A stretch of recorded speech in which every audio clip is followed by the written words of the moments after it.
नमस्कार दोस्तों, जय हिंद, वंदे मातरम। आपके साथ जायसवाल सर। आप सभी का स्वागत अभिनंदन है टीचर फैमिली, टीटी फैमिली, शिक्षकों के परिवार जायसवाल कोचिंग सेंटर पर, पावर्ड बाई शिक्षा ही प्रकाश है। दोस्तों, आज की बात करेंगे एमपी टेट वर्ग 1 चयन परीक्षा जो 2023 होना है, उसके लिए साइंस बायोलॉजी जो है, बायोलॉजी जीव विज्ञान का टॉपिक रहेगा। जो बायोलॉजी आपका सब्जेक्ट है, न्यू एनसीईआरटी न्यू सिलेबस के अकॉर्डिंग यहाँ पे रहने वाला है बायोलॉजी जीव विज्ञान का। ए टू जेड हम करेंगे।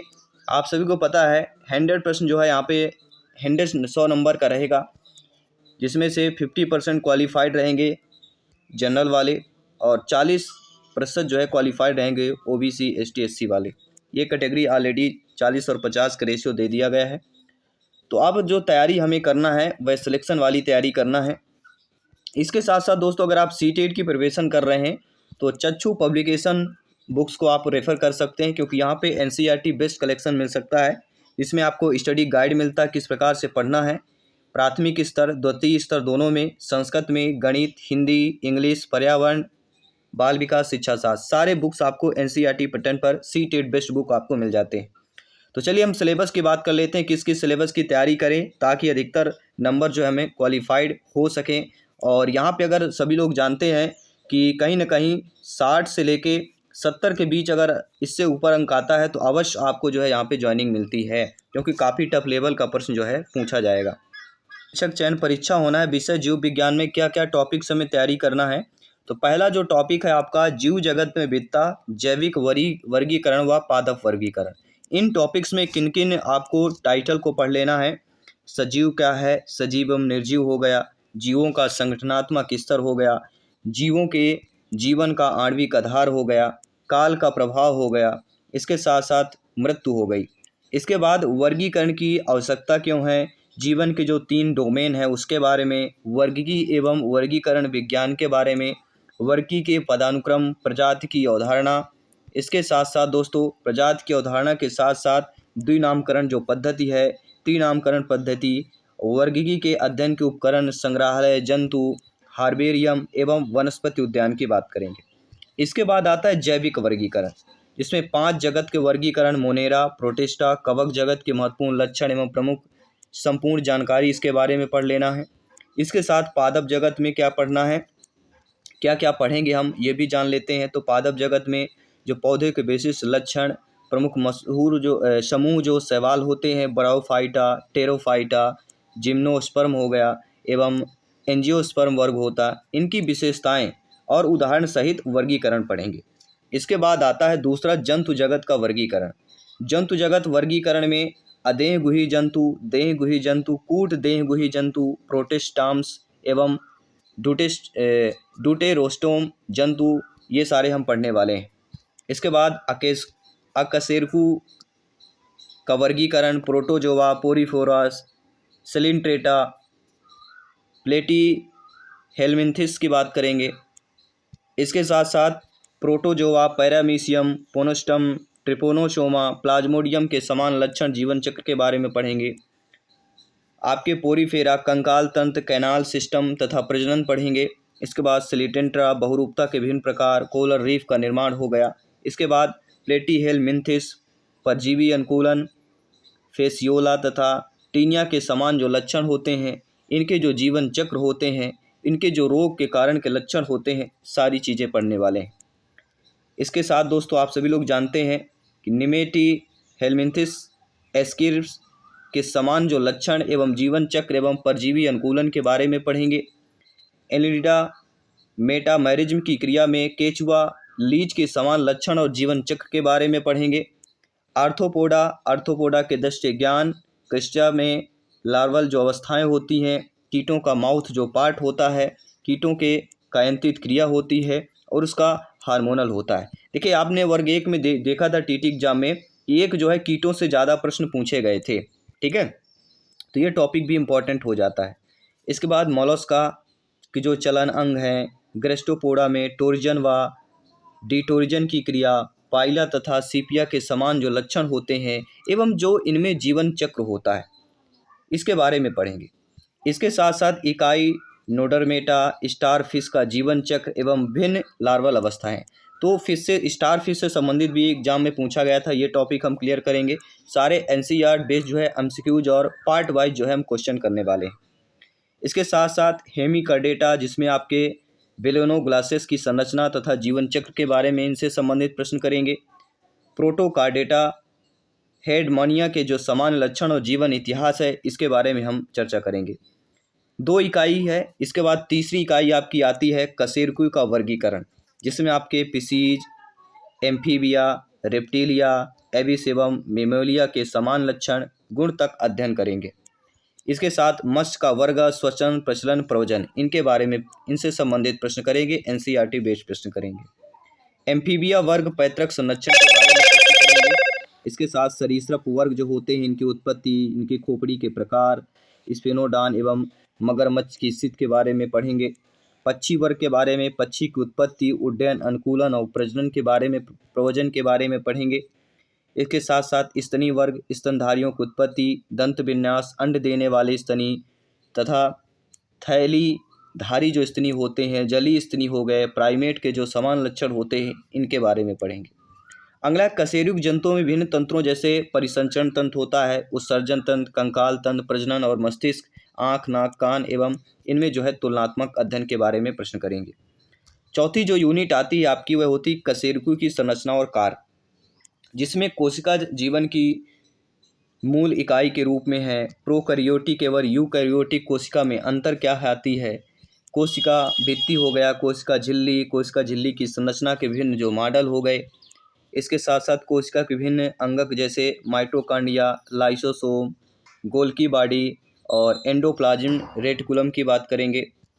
इनके बारे में जो हम पढ़ेंगे और इससे विभिन्न जो कार्य हैं, केंद्रक या केंद्रका की संरचना के बारे में संबंधित हम प्रश्न करेंगे। इसके बाद है साइटोस्केलेटन सिस्टम, सीलिया, फ्लैजिला की संरचना के बारे में पढ़ेंगे।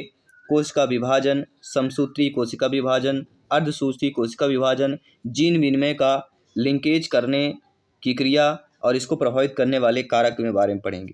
इसके बाद आता है 5वीं यूनिट है जैव अणु। जैव अणु में क्या क्या पढ़ेंगे, कार्बोहाइड्रेट, प्रोटीन, वसा, एंजाइम, विटामिन के विभिन्न प्रकार, महत्व, एंजाइम की क्रियाविधि हो गई, एंजाइम की रासायनिक जो प्रकृति है, एंजाइम को प्रभावित करने वाले कारक, को एंजाइम, इनके बारे में हम प्रश्न करेंगे। अकार्बनिक पदार्थ, खनिज, लवण एवं जल का पादपों एवं जंतुओं के लिए महत्व के बारे में पढ़ेंगे। अगली जो यूनिट आपकी कहला जाती है यूनिट 6, जो ऊतक के बारे में रहेगा। ऊतक के बारे में हम प्रश्न करेंगे।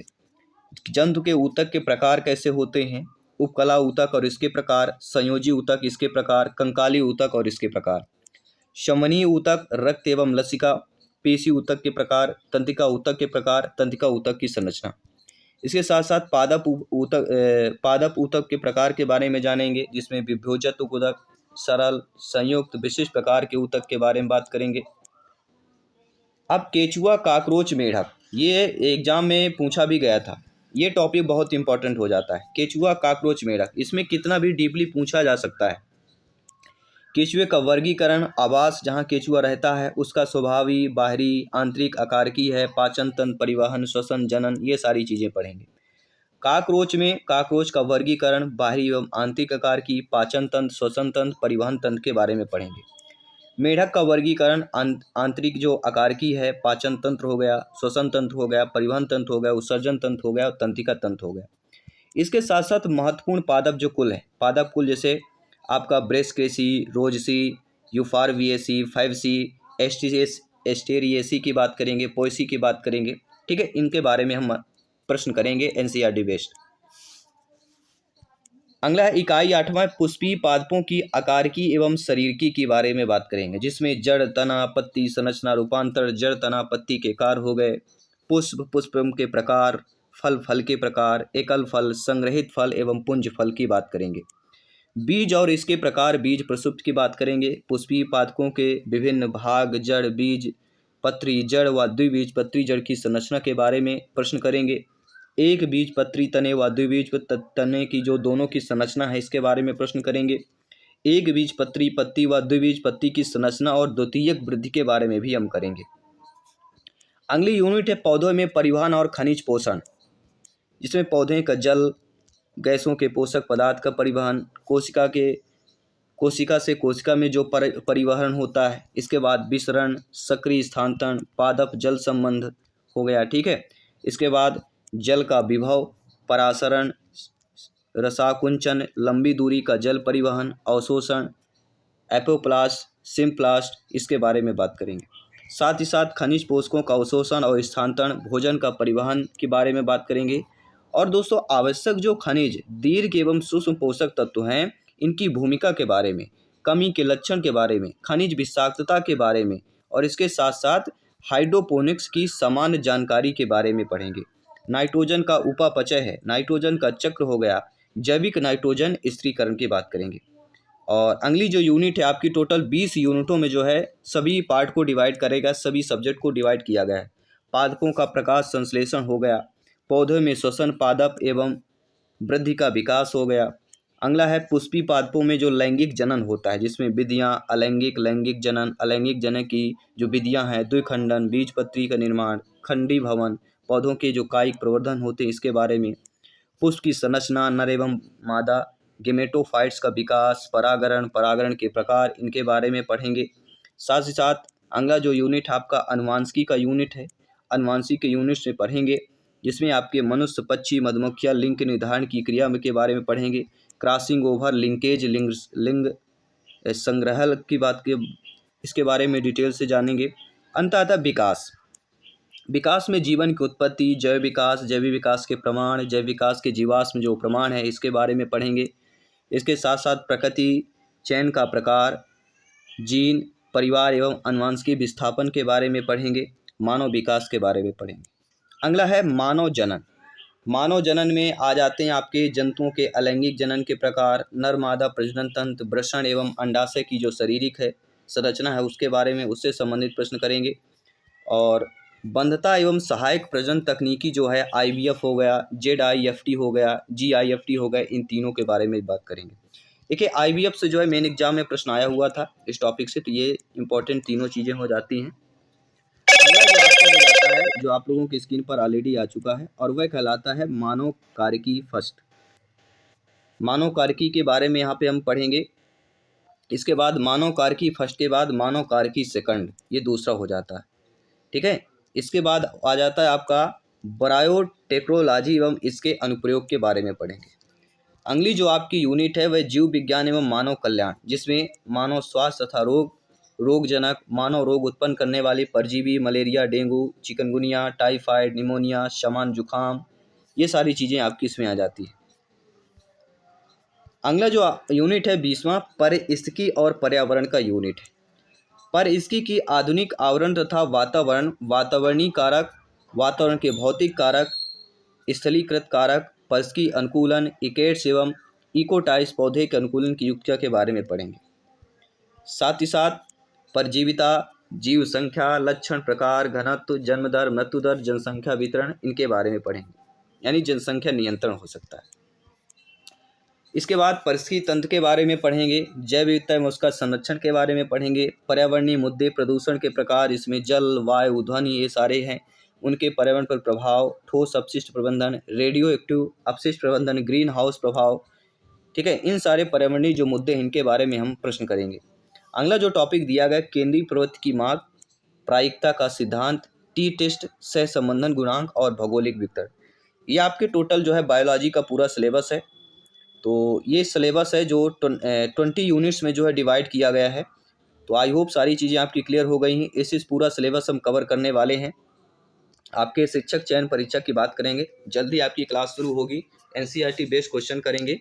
मैं आपके साथ जायसवाल सर, जल्दी आपकी जो है क्लास जो है आपकी 11:30 से 12 बजे तक जो है आपकी क्लास होने वाली, 11:30 से लेके 11:30 से लेके 12 PM तक जो है हमारी